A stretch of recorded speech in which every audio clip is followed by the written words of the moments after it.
Elle est née le 29 janvier 1988 au Tennessee, aux États-Unis. Sa mère biologique s'appelle Georgina Mitchell et sa mère adoptive s'appelle Ellenette Brown. On voit clairement ici que je lis un texte, là.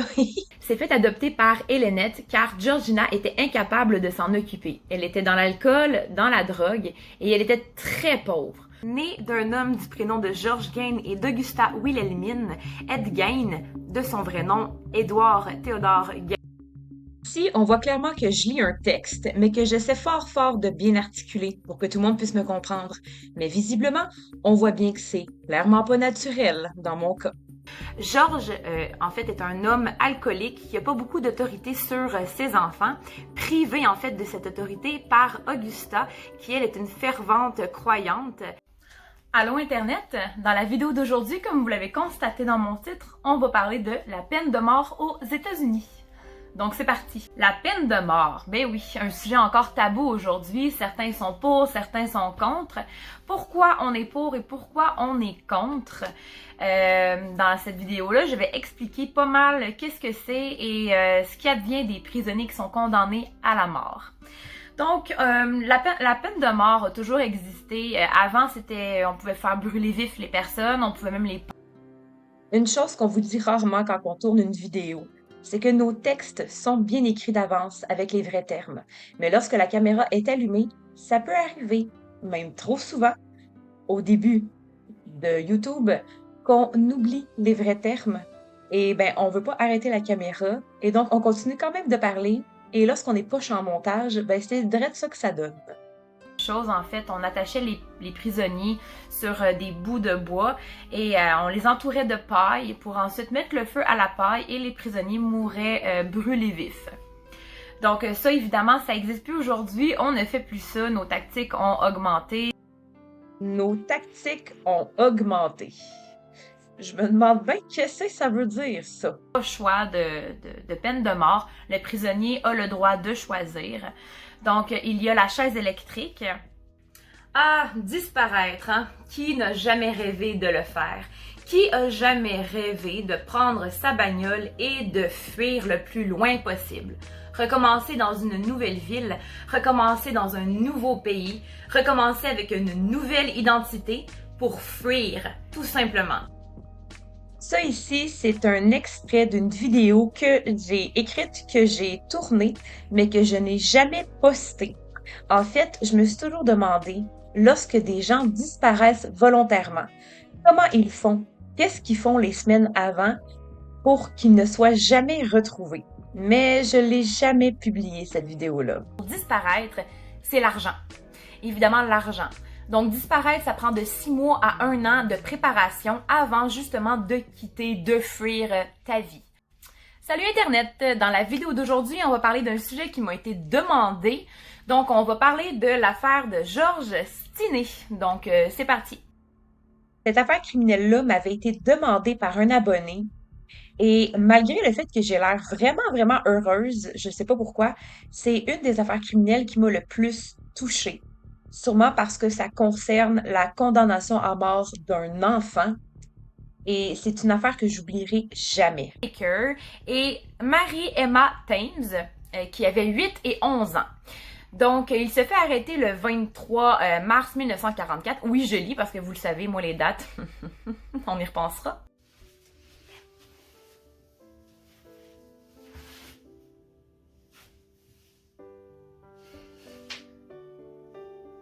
Il est où mon foie? Il y a quelqu'un qui me l'a volé! Allô Internet, comme vous l'avez constaté dans mon titre, on va parler du syndrome de Cotard. Donc c'est quoi le syndrome de Cotard en fait? Quand j'étais petite, je voulais devenir actrice. J'étais persuadée qu'un jour j'allais l'être. Lorsque j'ai ouvert ma chaîne YouTube et que j'ai commencé à parler des syndromes, ben je me suis dit, pourquoi pas faire un peu de théâtre en faisant apprendre des choses aux gens. Mélancolique, une dépression en fait très grave qui touche le baril, qui touche le fond. Salut Internet, donc voici la deuxième petite vidéo de la semaine. Alors aujourd'hui, on va parler d'un syndrome assez spécial, un syndrome qui est très peu connu. En fait, c'est le syndrome d'Alice au Pays des Merveilles où appelé dans le domaine de la santé mentale le syndrome de Todd. Donc, qu'est-ce que le syndrome de Todd? Eh bien, c'est parti!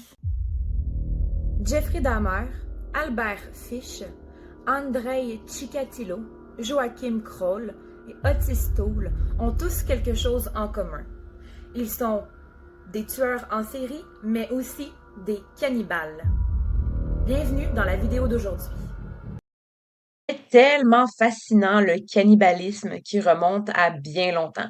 Aujourd'hui, c'est un acte criminel, mais c'est fou de savoir qu'avant, on le faisait par la culture. Appelé l'anthropophagie, c'est en fait le fait de manger quelqu'un de sa propre espèce, tout simplement. Mais pourquoi on en arrive là? Donc, il y a très longtemps, en fait, on peut même reculer à la préhistoire, le cannibalisme existait déjà. C'était en fait quelque chose autre que criminel. C'était pas criminel du tout, en fait, le cannibalisme. Allô tout le monde! Aujourd'hui, on se retrouve enfin pour un nouvel épisode des Serial Killers. Donc, on se transporte au 20e siècle pour venir découvrir ensemble l'histoire d'un des pires couples que la Terre ait jamais porté. Donc, je vous laisse le temps de vous installer bien confortablement sur votre sofa, dodo sur les genoux, et quand vous êtes prêts, comme d'habitude, on est parti! J'ai souvent reçu des remarques comme quoi je parlais trop vite, comme quoi je n'articulais pas. Et je pense que dans cette vidéo-là, j'ai vraiment essayé de m'améliorer le plus que je pouvais, tout en essayant d'être naturelle. L'histoire commence au début des années 1959. On a Gwendoline et on a William Letts qui ont déjà 4 enfants. Malheureusement pour la jeune famille, Gwendoline va tomber enceinte de son 5e enfant et sa grossesse va très mal se passer. Donc, dans la première vidéo où je me présente pour la première fois, après plusieurs mois, après avoir ouvert ma chaîne YouTube, je pense que c'est vraiment dans cette vidéo-là que je suis le plus naturelle possible. Donc, la vidéo va commencer vraiment fortement. En fait, je suis une personne qui, au début de mon adolescence, a été victime d'un crime. Un crime qui a jamais été emmené en justice, qui a jamais été réglé. Donc encore aujourd'hui, le dossier est ouvert et en fait, il sera toujours ouvert parce qu'il ne sera jamais réglé, je crois. Ceux et celles qui viennent tout juste d'arriver sur ma chaîne, allô tout le monde, je suis très contente que vous soyez là. Si vous êtes curieux d'en savoir un peu plus, il faut savoir que j'ai fait un podcast sur la chaîne de Victoria Charlton où je parle du crime que j'ai subi, mais également de mon rétablissement. Donc, si vous voulez aller l'écouter, il est disponible sur sa chaîne YouTube. De la dépression, donc j'ai été pas mal toute mon adolescence en dépression. Évidemment, à un moment donné, t'en viens à penser à mourir. Donc, salut tout le monde, j'espère que vous allez bien aujourd'hui. Donc, on se retrouve pour notre palmarès des pires meurtriers en série de l'histoire de l'humanité. Donc, aujourd'hui, on se transporte en France dans les années 70-80. Et voilà, donc je vous laisse le temps de vous installer. Et quand vous êtes prêts, c'est parti. Voilà une autre vidéo que j'ai jamais postée. Je l'ai filmée, mais elle est restée sur mon disque dur. On parle du grêlé. J'ai changé d'idée parce que je me suis dit, si je me trompe dans les villes, si je me trompe dans les noms, si je me trompe dans les dates, je sais qu'il y a beaucoup de Français qui m'écoutent et pour moi, c'est un sacrilège de se tromper. Et à ce moment-là, de ma chaîne YouTube, j'avais pas assez confiance en moi pour la poster. On a la famille Bloch qui est constituée de Suzanne, de Jean-Pierre, de Luc et de Cécile. Donc, il est environ 8h25 quand les parents vont quitter l'appartement le matin pour aller travailler, suivi de Luc qui quitte à 8h30 pour aller à l'école. Le jeune homme est âgé de 21 ans. Et en fait, Cécile, petite fille de 11 ans, elle va rester seule pendant 15 minutes jusqu'à 8h45 où elle va normalement quitter le domicile pour aller à son école.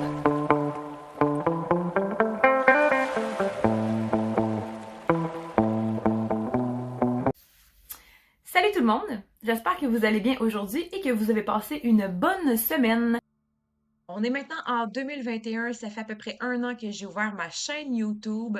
Il n'y a pas vraiment d'amélioration dans la caméra, ni même dans le son. mais doucement, on essaie de s'améliorer et d'avoir l'air un peu plus naturel. Vers l'identité du zodiaque, mais j'avais déjà fait des...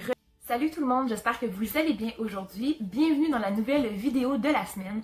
Donc, on va parler d'un sujet qui m'a été demandé. On parle de Charles Starkweather. C'est parti! Alors, Charles Starkweather est né le 24 novembre 1938 à Lincoln, au Nebraska, dans une fratrie de 7, dont il est le troisième. Il y a aussi sa mère qui s'appelle Hélène, qui travaille beaucoup, tandis que Guy, son père, lui, il a de la misère à garder un emploi. Donc, il va travailler par-ci, par-là, mais c'est pas mal tout. Donc, c'est vraiment Hélène qui doit subvenir aux besoins de la famille. Étant enfant, Charles est vraiment décrit comme un garçon timide, banal, normal. Il aide aux tâches ménagères à la maison avec sa mère et il va souvent à des voyages de pêche avec son père. Donc, il a vraiment une enfance très normale. Il n'y a absolument rien qui pourrait décrypter qu'il va devenir ce qu'il est devenu aujourd'hui. On en parle encore et encore, mais de mieux en mieux, je trouve le naturel devant la caméra allumée. Je pense que c'est ça mon plus grand problème, en fait, c'est que lorsque la caméra est allumée, on dirait que je deviens un robot, que j'énumère des choses. Mais là, je pense que ça s'en vient en 2021, là. Donc, les autres élèves vont commencer à l'harceler, à l'intimider à cause de ça. Et à l'école, par ses professeurs, il va souvent se faire traiter un peu de, pas d'abruti, mais à peu près ça, parce que il n'y a pas vraiment des bonnes notes à l'école, il participe pas en classe non plus, donc il est vraiment à l'écart et c'est vraiment à cause plus tard qu'on va se rendre compte en fait que Charles souffrait de myopie. Tout simplement, c'est pas parce qu'il n'était pas bon. Salut tout le monde, j'espère que vous allez bien aujourd'hui. On se retrouve encore une fois dans une nouvelle vidéo et aujourd'hui j'avais envie de vous parler d'un sujet qui me tient à cœur. C'est en fait une école aux États-Unis qui en 2011 a dû fermer ses portes. Pour quelle raison? Reddit. Je me rappelle très bien dans les commentaires de cette vidéo-là, il y a quelqu'un qui m'a clairement dit que j'avais pas le droit de parler de ce sujet-là parce qu'il y a déjà d'autres YouTubers qui en avaient parlé. Mais pour être franche, je suis bien fière de moi pour cette vidéo-là parce que mes recherches sont extrêmement complètes comparées à d'autres personnes. Il faut dire qu'en 2021, ça faisait à peine un an que j'avais ma chaîne et je suis bien contente du résultat, malgré le son qui est pas très bon. Psychologique. Et Reese, lui, en fait, lorsqu'il est allé en thérapie, cette thérapie-là, qui n'était pas à Island School, mais à une autre, ben justement, c'est une thérapie violente. Donc, les thérapeutes, c'était violent physiquement, mentalement, c'était vraiment de la torture. Et lui, il dit que ça l'a beaucoup aidé. Donc, à partir de ce qu'il a vécu, il a voulu ouvrir une école, une thérapie, un internat, un pensionnat pour justement aider les jeunes avec leurs problèmes de drogue. Dites-moi ce que vous avez pensé de ma nouvelle intro dans les commentaires. C'était une intro que j'y pensais depuis... Je sais pas trop ce qui s'est passé dans cette vidéo-là, mais visiblement la musique est beaucoup trop forte. Pas besoin de me le dire dans les commentaires, je le sais déjà. Noir, c'est vraiment mes fleurs préférées. Eh boy, hey, tout ça pour dire qu'on la mettra pas plus longtemps que ça, cette vidéo-là. C'est triste parce que le sujet, il est vraiment intéressant. Peut-être que je pourrais la refaire avec une musique moins forte. Bref, vous me direz dans les commentaires si vous aimeriez que mes anciennes vidéos soient repostées avec le programme de montage que j'ai aujourd'hui. Il va prendre quelques minutes à... La jeune Léona Syriel va donc faire entrer son frère qui se surnomme Zlatan, ainsi qu'un de ses amis qui s'appelle Rolly Matutu. Et elle va leur dire en fait qu'ils doivent monter à l'étage, se cacher dans le garde-robe et attendre. Donc les deux hommes vont faire ça, ils vont monter à l'étage et vont attendre dans le garde-robe de la chambre principale. Oh, des fois, ça fait du bien de regarder des anciennes vidéos. Je me trouve pas mal belle là-dessus. Qu'est-ce que vous en pensez? Bon, parenthèse, là. Mais je trouve que j'ai l'air naturelle. Je pense que j'ai pas l'air de lire un texte. On commence à voir l'amélioration. Va se refermer sur lui. C'est là qu'un des pires meurtres va se produire. En fait, ça l'a fait la une des journaux. Ça a vraiment été un des crimes les plus atroces de cette année-là. Salut tout le monde, bienvenue dans la vidéo d'aujourd'hui. Comme vous le savez, il y a quelques semaines, je vous avais demandé si ça vous intéressait d'avoir une vidéo où on parle de la sexualité après une agression. Eh bien, la voici. Donc, je vous laisse le temps de vous installer bien confortablement, doudou sur les genoux, café à la main, et quand on est prêt, c'est parti. Le podcast que j'ai fait avec Victoria Charlton, il y a beaucoup de ses abonnés qui sont venus s'abonner sur ma chaîne YouTube et qui ont commencé à écouter mes vidéos. Et il y en a beaucoup qui sont venus m'écrire en message privé, justement. Depuis ce temps-là, ben, j'essaie le plus possible d'aider les victimes de crimes sexuels. Et je trouvais que c'était important de parler de la sexualité après un crime comme ça, que ce soit un viol, que ce soit un abus ou encore une agression. Et donc, si vous voulez écouter la vidéo en entier, ben, n'hésitez pas à aller sur ma chaîne YouTube. Donc, dans la première partie de la vidéo, j'avais vraiment envie de parler avec vous de qu'est-ce qu'une agression sexuelle pour commencer. Donc, qu'est-ce qu'une agression? C'est Parfois, il arrive que des abonnés viennent m'écrire en message privé pour que je parle de sujets qui les tiennent vraiment à cœur, comme dans cette vidéo-ci. C'est une abonnée qui est venue m'écrire pour que je parle d'une de ses amies qui est décédée à la suite de violences conjugales. Et puisque c'était un sujet qui me tient énormément à cœur, ben, j'ai décidé de faire une mini vidéo pour rendre hommage à cette femme-là. elle m'a demandé de faire une short vidéo.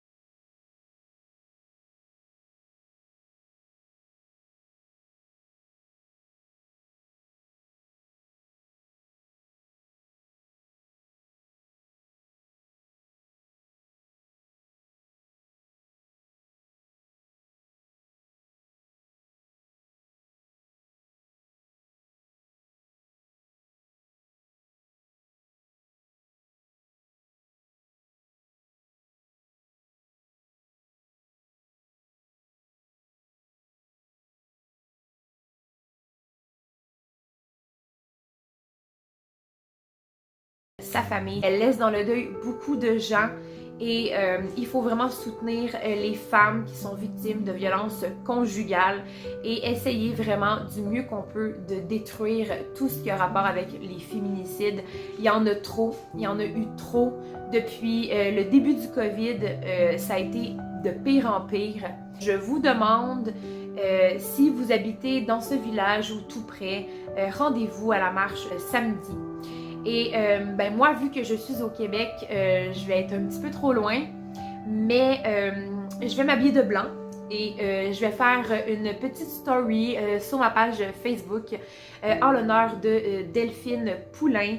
J'espère vraiment que beaucoup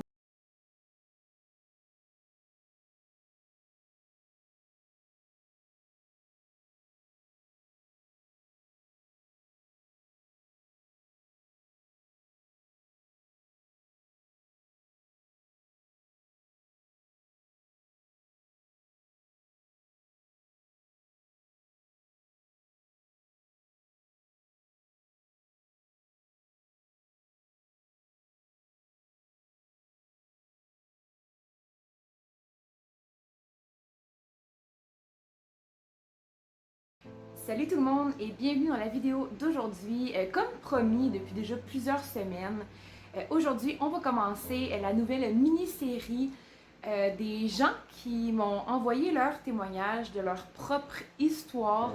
C'est des gens qui ont subi des crimes, ça peut être des agressions à caractère sexuel. Donc voilà, après avoir fait le podcast avec Victoria Charlton, comme je vous disais, il y a plusieurs personnes qui sont venues m'écrire pour que je raconte leur histoire. Parfois, lorsqu'on entend notre propre histoire, l'introspection est un peu plus facile à faire. On a également un peu plus de pitié pour la personne qu'on a été, la victime qu'on a été. Et parfois même, c'est encore plus facile de se relever. Et c'est exactement ce que j'ai essayé de faire. En date d'aujourd'hui, en 2026, au moment où je suis en train de dire ce message-là, j'ai déjà publié un livre qui s'appelle Je ne t'oublie pas, qui se trouve sur Amazon, donc il est disponible partout dans le monde. C'est inspiré de faits réels de deux personnes magnifiques que j'ai rencontrées au cours de ma vie et donc qui m'ont demandé d'écrire leur histoire. Voit cette vidéo, bon, vous comprenez là, je pense. Donc, sans plus tarder, je vous laisse le temps de vous installer bien confortablement, doudou sur les genoux, café à la main, et quand vous êtes prêts, on est parti dans le témoignage. Nous sommes en 1964 en France, alors que naît la jeune Pauline dans une famille assez dysfonctionnelle où sa mère, elle est très autoritaire, c'est elle qui porte les culottes. Ça, c'est en bon québécois, ce qui veut dire que c'est sa mère qui décidait de tout. Si ça faisait son affaire, si ça faisait pas son affaire, elle pouvait frapper ses enfants, elle pouvait les battre également. Skylar Nees, âgée de 16 ans, disparaît dans la nuit du 6 juillet 2012 alors qu'elle est aperçue pour la dernière fois sur les caméras de vidéo de surveillance de son domicile entrant dans une voiture Lincoln foncée. L'enquête va débuter et tout de suite les policiers considéreront sa disparition comme une fugue. Mais plus les jours avancent et plus on se rend compte de ce qui est vraiment arrivé à cette jeune fille. Le 5 juillet 2012, Skylar Nees, âgée de 16 ans, termine son corps de travail dans le fast-food où elle travaille, soit le Wendy's. Elle se rend immédiatement chez elle.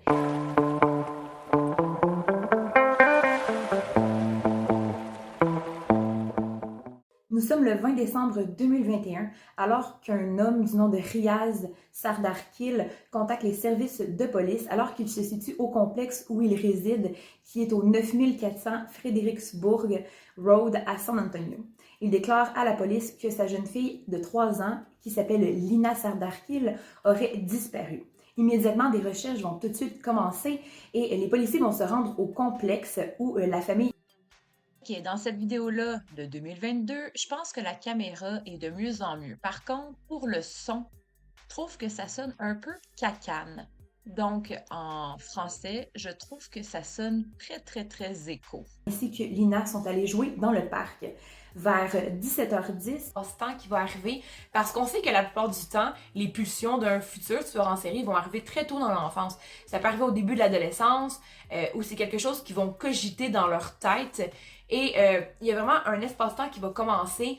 Le premier est toujours celui là, qui est raté. C'est celui-là qu'on aurait dû faire un effort. Et là, John Wayne Gacy va vraiment commencer et continuer. Et cette pulsion meurtrière-là va tout le temps germer dans sa tête. Il va y penser du matin au soir, même en s'endormant.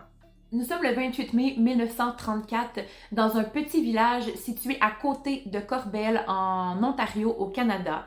La naissance des jumelles a été enregistrée à Corbel parce que la petite municipalité où la famille Dionne vivait ne possédait pas d'hôpital. Et ça, c'est assez rare que je parle de sujets québécois, canadiens sur ma chaîne YouTube parce que je trouve tout le temps qu'il manque d'informations. Il y a des informations qui sont cachées, même les enquêtes. Mais depuis quelques mois déjà, j'ai commencé à en parler de plus en plus. Donc environ à 7 mois de grossesse.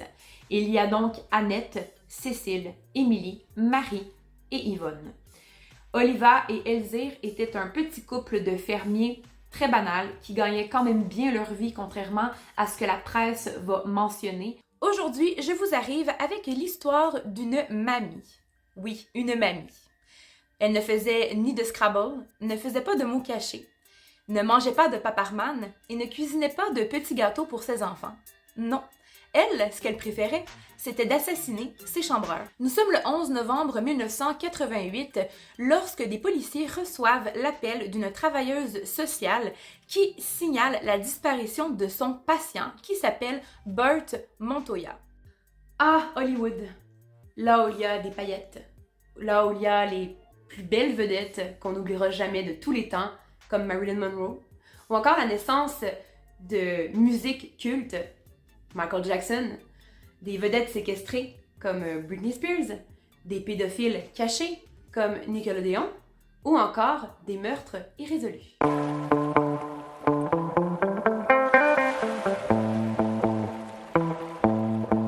On est en octobre 1993, alors qu'il y a une jeune femme qui téléphone à la ligne de la célèbre émission de télé américaine America's Most Wanted, une émission qui est dédiée aux affaires criminelles non résolues. Elle se met à raconter l'histoire de 2 Jane Doe, qui ont été retrouvées dans les années 84 et les années 85. Une des Jane Doe avait été retrouvée alors que son corps avait été calciné. L'autre Jane Doe a été retrouvée alors qu'elle avait été enfermée dans une boîte en carton. La jeune femme qui est au bout du fil semble en connaître beaucoup sur les 2 décès de ces 2 Jane Doe-là. Elle en connaît beaucoup et même qu'elle peut dire avec certitude et véracité qui est l'auteur de ces 2 meurtres. Et elle le dit, l'auteur de ces 2 meurtres, c'est sa mère. L'histoire qui suit s'est passée dans les années 60. Depuis l'ouverture de ma chaîne, vous avez été plusieurs à me demander de parler de cette histoire. Sylvia Likens est née le 3 janvier 1949 à Lebanon, en Indiana, aux États-Unis. Reparlons encore du son. À quel point ça sonne cacane? 5 enfants, dont 2 jumeaux, Diana et Daniel, qui ont 18 ans. Ensuite, Sylvia, qui est fille unique, donc elle n'a pas de jumeaux ni de jumelles. Instagram ou encore YouTube peuvent être des atouts pour se faire connaître nos créations ou encore pour faire connaître notre métier. Mais ils peuvent également devenir tout l'inverse, devenir très néfastes et néfastes très rapidement. On l'a souvent vu dans les cas de disputes sur TikTok, avec des mini-vidéos de 30 secondes ou de 1 minute. On peut facilement et très très rapidement ruiner la réputation de quelqu'un. C'est très facile aujourd'hui, encore en 2023, c'est quelque chose que les jeunes ont tendance à utiliser, les réseaux sociaux, pour intimider quelqu'un, pour harceler quelqu'un et même pour détruire quelqu'un. On l'a déjà vu dans le cas de plusieurs autres adolescents, mais aujourd'hui, on va s'attarder au cas du meurtre de Seth Jackson qui s'est produit il y a quelques années. Nous sommes en 2018, soit 2 ans avant l'ouverture de ma chaîne YouTube. Je suis donc assise sur mon sofa et je feuillette des émissions de télévision à la télé. Puis je tombe sur un épisode d'une série qui s'appelle The Murder of Laci Peterson. Je décide d'écouter un épisode, puis j'en écoute une deuxième. Et je me dis que je vais bientôt m'arrêter, mais pourtant cette série évoque en moi une certaine curiosité. Donc finalement, je finis par écouter la série en entier, qui est diffusée par A&E Network et qui comporte 6 épisodes au total. Après la série, je ferme ma télé et là, je me mets à réfléchir à cette affaire-là. En effet, cette affaire-là, donc cette série-là, veut nous faire poser des questions, à savoir si Scott Peterson est réellement coupable ou non. Et moi, la seule conclusion qui me vient à l'esprit, c'est Scott Peterson a été accusé du meurtre de sa femme et condamné à la peine de mort sans aucune preuve. On est maintenant 5 ans plus tard, en 2023, alors que je suis assise sur ma chaise d'ordinateur et que je feuillette sur Internet les crimes qui ont marqué les États-Unis, notamment par leur médiatisation. Et je tombe encore une fois de plus sur le meurtre de Laci Peterson. Et puis je me rappelle, ça a été l'une des premières affaires qui a vraiment éveillé ma curiosité en ce qui concerne la place des médias dans des affaires criminelles. Puis finalement, je décide de poursuivre mes recherches et de fouiller encore plus profondément dans cette affaire et de voir chaque parcelle, chaque preuve minutieusement, une par une. Et là, plus je creuse et plus je découvre des choses. Et plus je creuse et découvre des choses, et plus je creuse et redécouvre encore plus de choses. Aujourd'hui, avec les connaissances que j'ai, avec le bagage que j'ai, en effet, depuis 2020, je vous ai présenté 100 affaires criminelles différentes qui m'ont pris des heures et des heures de recherche, de documentaires, de lecture, de visionnement et d'écoute. J'ai donc décidé de faire un épisode consacré à l'affaire de Laci Peterson, mais également à Scott Peterson et à cette belle et grande médiatisation. Quelle est la place dans des affaires criminelles? Mais encore plus, lorsque je fouillais et fouillais encore et encore dans cette affaire, je me suis vraiment mise à me poser des questions sur Scott Peterson, sur ce qui s'est passé. Et là, pour ce faire, j'ai dû revenir très loin en arrière et me défaire de tout ce que je pensais savoir sur cette affaire-là. Donc, sur les preuves, sur tout ce qui nous a été présenté dans le documentaire de The Murder of Laci Peterson. J'ai dû pour ce faire écouter de nombreux documentaires, lire énormément d'articles, de revues, lire des documentaires même, écouter des entrevues avec non seulement la famille de Laci Peterson, de Scott Peterson, mais d'Amber Free et de toutes les personnes qui ont réellement participé à toute cette grande affaire-là qui est devenue très médiatique en 2002. J'ai donc dû vraiment me défaire de la première image que j'ai eue de cette affaire qui date de 2018. Tandis que pour moi, en 2018, Scott Peterson était réellement innocent du meurtre de sa femme et de son fils à naître. C'est au fil de mes recherches que je me suis bel et bien rendu compte qu'on a tendance souvent à n'entendre qu'une seule version des faits, alors que la réalité est souvent beaucoup plus compliquée que ça. Alors sans plus tarder,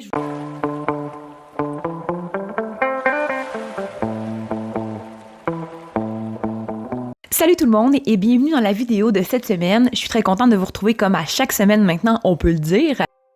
Ici, on voit une très belle amélioration du son. On voit aussi également l'achat d'un micro. C'est pas un sujet nouveau. Aujourd'hui, on va s'attarder au cas de Casey Anthony, soit Caylee Anthony et sa disparition, mais également l'aspect psychologique, les traits de personnalité de Casey et pourquoi elle a été déclarée non coupable. Alors, sans plus tarder, je vous laisse le temps de vous installer bien confortablement, doudou sur les genoux, et lorsque vous êtes prêts, on est parti dans le crime d'aujourd'hui. Je viens juste de me rendre compte que mon micro n'était pas branché. Alors bonjour tout le monde et bienvenue dans la vidéo d'aujourd'hui. Je suis hyper contente de vous retrouver comme à chaque semaine. Aujourd'hui, je vous arrive avec une histoire qui est, selon moi, assez connue. Ça faisait longtemps que j'avais pas parlé de tueurs en série, que j'avais pas abordé non plus leur histoire et même leur psychologie. Et cette semaine, j'avais vraiment envie de me plonger dans l'une de leurs histoires. Je me suis donc mise à fouiller un peu sur le net. Bon, quelle histoire, quel criminel que je pourrais parler. Et Albert Fish m'a toujours un peu titillée, rendue curieuse. L'histoire de Albert Fish, non seulement parce que on dénote chez cet homme toutes les perversités. Donc, nommez-en une, et évidemment que je vous dirai oui, il l'avait. C'était un homme très déviant, un homme qui est décrit dans les articles ou encore dans les documentaires qu'on peut regarder ou lire, que c'était un homme qui était vraiment fou. Alors, moi, je me suis demandé, qu'est-ce que ça veut dire fou, Anif? Quand elle a été retrouvée sur la scène de crime, la petite Casilia avait des touffes de cheveux dans les mains et elle était à moitié nue. Donc, les enquêteurs ont commencé à avoir peut-être des pistes ou encore des théories. La jeune Casilia aurait peut-être été victime d'attouchement ou encore d'agression sexuelle. Et pour ce qui est des touffes de cheveux, on sait que chez les enfants, ça va arriver fréquemment lorsque ils sont victimes de crimes ou encore lorsqu'ils sont témoins de crimes. Le stress peut faire en sorte que, sans s'en rendre compte, ils vont s'arracher les cheveux. On sait que le couteau qui a été retrouvé ainsi que la pioche qui a servi à assassiner les membres de la famille a été retrouvé dans le foin un peu plus tard, mais les deux armes appartenaient à Andreas. Donc à partir de là, on peut se dire d'accord, le tueur est entré sur la ferme. Est-ce qu'il est entré avec l'intention de tuer ou est-ce qu'il est entré avec l'intention de d'autres choses et que ça s'est mal terminé parce que les armes du crime appartenaient à la famille Gruber. Donc, il n'est pas entré avec les armes, il est arrivé et il a pris les armes qui étaient déjà sur place. Andreas était la personne...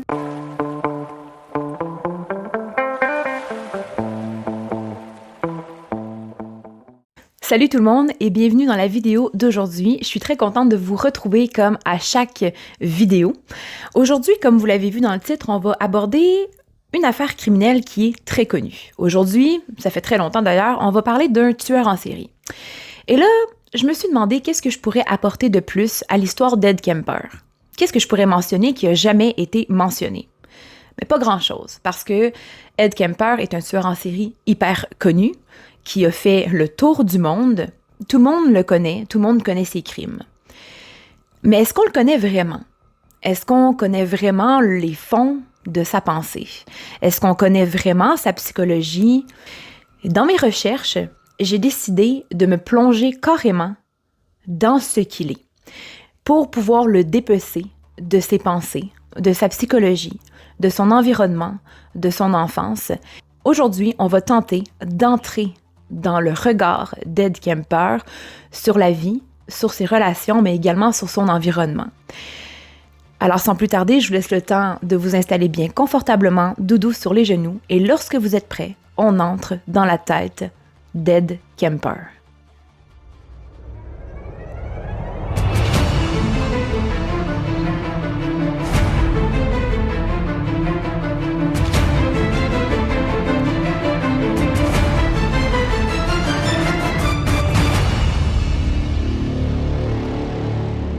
George Fox. Un premier lieu de rançon va donc être donné pour le soir même, soit le soir du 16 décembre 1927. Et Perry, en rassemblant l'argent de la rançon, va enregistrer les numéros de chaque coupure de 20$ pour que la police soit en mesure de pouvoir identifier ces billets-là et essayer de retrouver la trace du kidnappeur. La tentative pour récupérer Marion Parker ce soir-là va échouer malgré Perry Parker parce que le kidnappeur va réaliser que la police a suivi Perry Parker et le kidnappeur a eu peur et il est parti. Le 17 décembre 1927, Perry va recevoir un autre télégramme. Elle va également donner le nom de Marina en l'honneur d'un bar qu'elle aimait. Et inconsciemment ou consciemment, Virginie Darras va rejeter sa fille Marina. Inconsciemment ou consciemment, c'est pour elle l'échec de sa relation avec Éric Sabatier. C'est le morceau dont elle n'avait pas besoin finalement pour consolider son amour avec Éric. De Cédrica, qui a à peine 1 an au moment des faits, sortent de leur maison et décident de parcourir les rues du quartier résidentiel à la recherche de Cédrica. Karine va frapper à toutes les portes. Elle va également frapper aux portes des amis de Cédrica, mais personne ne l'a vue cette soirée-là. Au début de l'été, j'ai décidé de partir une journée à Québec, aller au glissade d'eau avec mes enfants. Je vois que sur les grillages, il y a beaucoup de peluches. Et là, je lui explique que souvent, c'est mis à disposition pour ne pas oublier la disparition d'un enfant ou encore sa mort tragique. Mon cœur s'est arrêté parce qu'on était littéralement à l'endroit où les ossements de la petite Cédrica Provencher ont été retrouvés en 2015.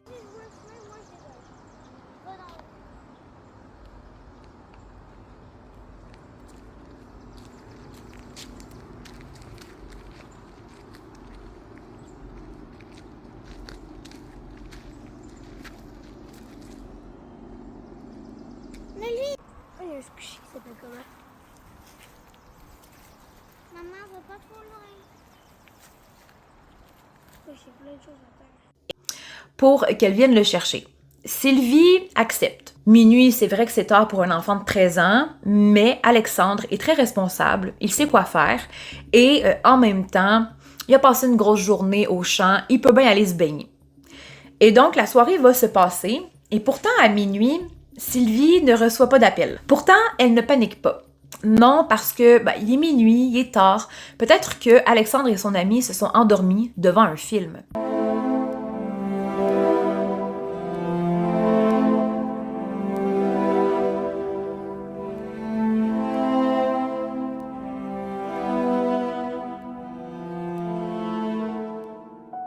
Aurore Gagnon, l'enfant martyr du Québec, celle dont les Québécois parlent encore et transmettent cette histoire de génération en génération pour atteindre aujourd'hui, en 2025. Mais quelle est la véritable histoire d'Aurore Gagnon? Si on enlève tous les mythes, toutes les rumeurs et toutes les légendes qui gravitent autour de l'histoire de cette petite fille, celle qui va bien au-delà d'une enfant qui a été abandonnée par tout un système. Celle qui s'inscrit comme symbole d'une époque où le clergé dominait complètement la sphère de la vie, la sphère familiale, la sphère de l'éducation et la sphère du foyer tout entier, où l'on ne voyait aucune différence entre l'éducation et la maltraitance. À l'époque, les enfants, il fallait les dresser. Les enfants, il fallait leur apprendre la bonne conduite. Il y avait cette idée que châtier les enfants, ça faisait partie aussi un peu de l'éducation. Si je me réfère au manuel d'éducation de l'époque, on percevait les enfants comme des êtres imparfaits. Fallait les élever en les formant en la vertu, en les corrigeant de leurs défauts. Entre ce que l'on voyait et ce que l'on voulait ignorer. Ça dénonçait quelque chose dont personne ne voulait parler. Qu'est-ce qu'on va faire avec toi? Entre se taire ou plaider la folie. Les deux avocats se sont dit « on ne parviendra jamais à la faire déclarer non coupable ». La seule solution, c'est d'admettre les faits, mais en déclarant que c'est dû à une maladie mentale. Puis des journaux qui parleront désormais de faits divers, tels que l'affaire d'Aurore Gagnon, transmettant encore et encore l'histoire, puis les légendes, les mythes et les rumeurs qui gravitent autour de son histoire. Et à partir du journal La Patrie, fondé par Honoré Beaugrand, il va développer un modèle d'affaires complètement autonome des partis politiques. Mais pour que ce soit complètement autonome, il faut vendre la copie. Et le fait divers fait vendre de la copie. Parce que les gens s'identifient. Qui étaient ces gens et d'où ils viennent? Là, il y a un feuilleton en direct qui fait vendre et qui marque les esprits.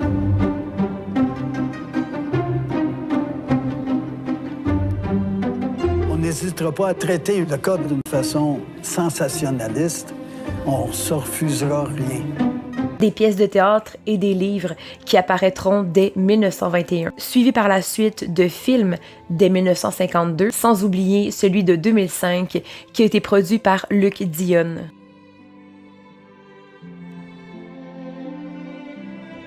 Au-delà de l'histoire de la petite martyre du Québec, il y a celle de toute une société complète, celle de nous, les Québécois. Au-delà du jugement qui a été porté à tout ce qui s'est produit en cours, à tout ce qui s'est produit avec le père, mais également la belle-mère, au-delà de toutes ces blessures physiques visibles, il y a une petite fille de 10 ans qui s'appelait Aurore Gagnon, qui est décédée suite aux sévices infligés par sa belle-mère. Au-delà de l'histoire d'Aurore Gagnon, il y a celle de la petite Groslot, celle dont l'histoire a oublié le prénom, celle qui n'avait que 6 ans lorsqu'elle a été déclarée morte, suite aux sévices infligés par ses propres parents. Mais au-delà de l'histoire de la petite Groslot, il y a celle d'une petite fille de 7 ans qui a été retrouvée dans un appartement à Grimby, ligotée par du ruban adhésif, celle qui a été déclarée décédée dès le lendemain qu'on l'a retrouvée, celle qui a traumatisé le Québec en entier. Mais au-delà de toutes ces histoires, il y a celle d'une centaine d'enfants qui, chaque année, décèdent suite aux sévices infligés par leurs propres parents au Canada. Près d'un siècle plus tard, est arrivée une tragédie similaire qu'on nomme la petite fille de Granby.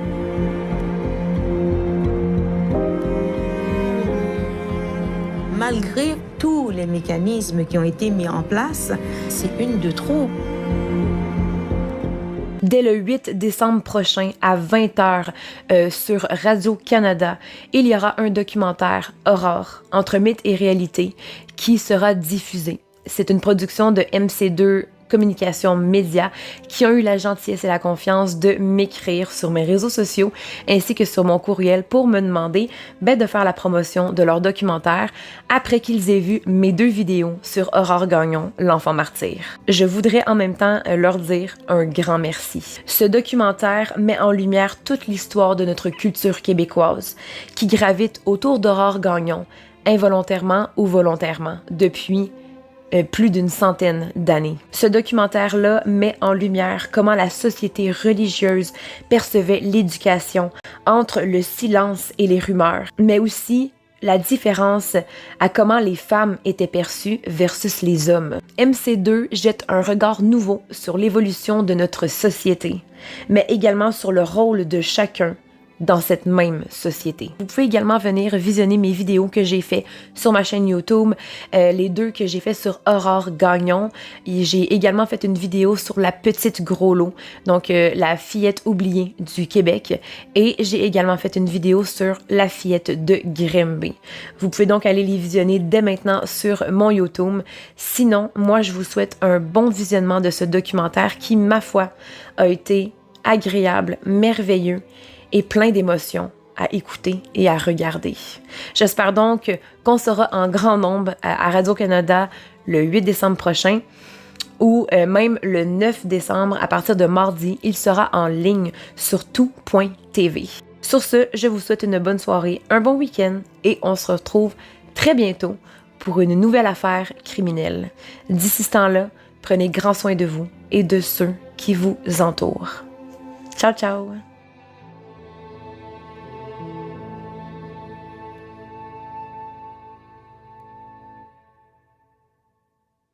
2 accusations de violence, dont une pour agression sur un policier et un autre pour tentative de viol. Après le match de basketball.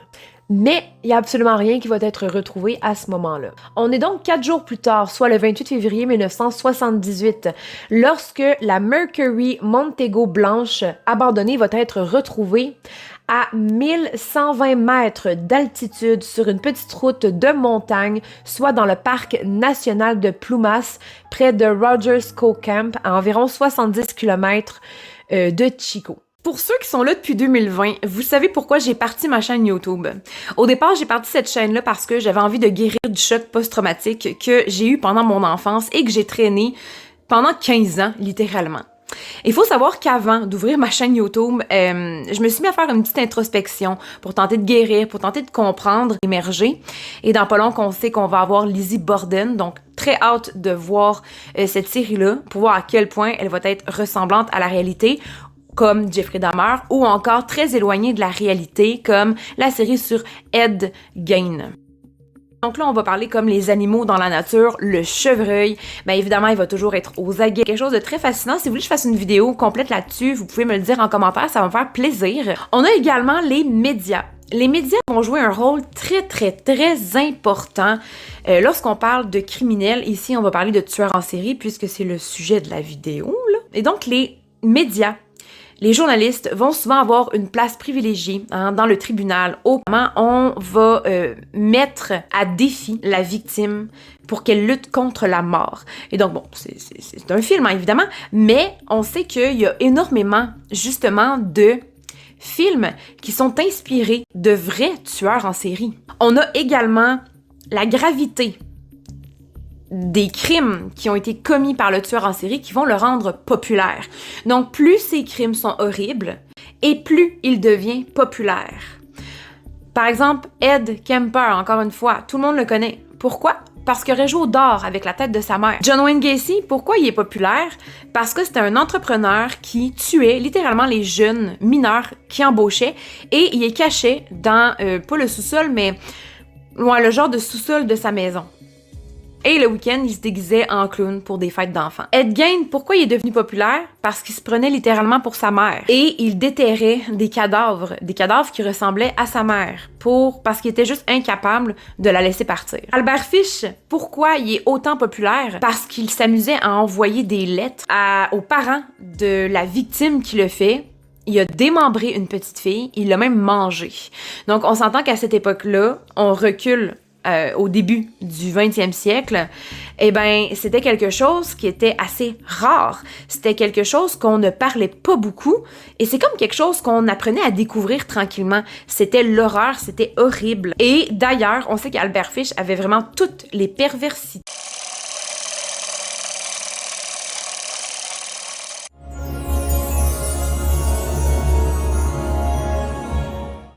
Que dire de l'année 2025 qui vient tout juste de s'écouler?